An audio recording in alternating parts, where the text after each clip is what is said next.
name is Cindy Segura, and today we're going to be talking about childhood obesity. What parent wants to see their child suffer from a disorder? Whether you are a parent, you're going to be a parent, or you plan to be a parent in the future, you never want to see your child suffer. First off, what is obesity? Obesity is a disorder that involves excessive body fat that can increase the risk of health problems. In other words, a person weighs more than what is considered healthy. According to the CDC, which is the Center of Disease Control and Prevention, data from 2015 and 2016 show that nearly 1 in 5 school-age children and young people aged 6 to 19 years of age in the U.S. is diagnosed as obese. There is an obvious problem that needs to be addressed and changes need to be made, but first we need to understand what the problem is in order to get a solution. Usually, the changes need to start in the home. Next, we're going to see some factors of obesity. First factor is genetics. Although this is something hard to change because it's who you are and how you are built, there are ways that you can prevent and build good habits to minimize this risk. Metabolism. Although your metabolism may be slower than others, there are habits that you can make in order to make your metabolism a little faster. Eating habits. Bad eating habits like junk food and excessive eating can contribute to obesity and is usually the main cause of it. Lack of sleep. When a child isn't getting enough sleep at night, their body is not able to rest and recover for the next day, and this also is a factor and it contributes to obesity. Community design and safety. Now schools are able to implement programs and food to help the children eat healthier at school, as well as help them get out of the classroom and get into the playground more and get more physical activity instead of being stuck in a classroom on the computer. Negative events that can impact a child. Even though this might be overlooked by many people, this negative events can trigger children to find comfort in junk food, and they think that this is one way that they can be happy. The problem goes way beyond bad eating habits. It could be an emotional problem that a child is facing. For example, I feel like everyone here has or may have gone through a breakup or a loss of a loved one, and they find comfort in their favorite junk food, example, ice cream, pizza, and they're not eating necessarily because they have bad habits, but because they're trying to mask their emotions. With factors of obesity, we have risks and complications. Although there are many risks and complications, I'm only going to name a few. According to Mayo Clinic, some of the physical complications is type 2 diabetes, which can affect the child's body's use of sugar. Metabolic syndrome, which is they have a risk for heart disease, high blood pressure, high cholesterol, which causes buildup in the arteries that can eventually lead to stroke and heart attack in the future.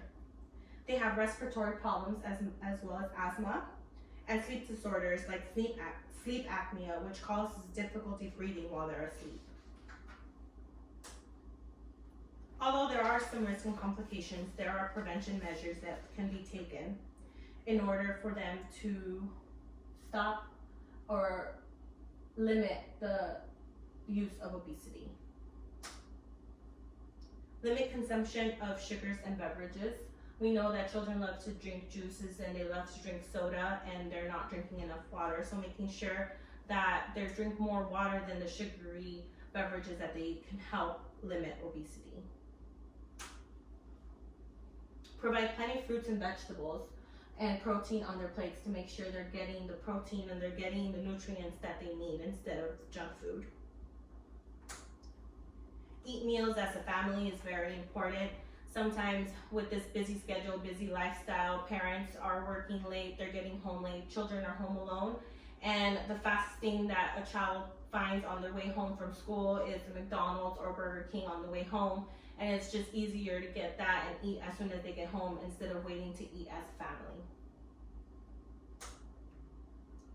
Adjust portion sizes appropriate for age.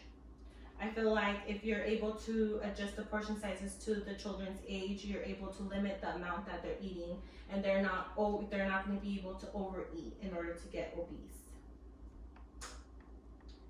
Limit TV and screen time to less than 2 hours a day, which includes phones, tablets, computers, and make sure that the children are going outside and they're getting physical activity like playing sports, going out there and taking a walk, taking a stroll, will help decrease obesity and help them get out of the house and get more active. Make sure a child gets enough sleep during the night so their body is able to recover at night and is ready for the next day.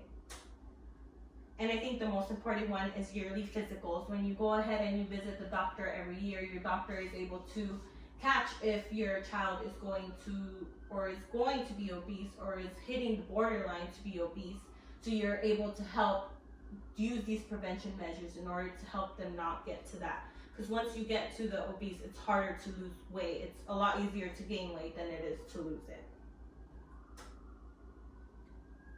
The CDC states for children and adolescents aged 2 to 19 years old, the prevalence of obesity was 18.5% and affected about 13.7 million children and adolescents in the US alone. I did a little graph, this percentage by age groups. Ages 2 to 5 years old, the percentage was 13.9%. 6 to 11 years old was 18.4%.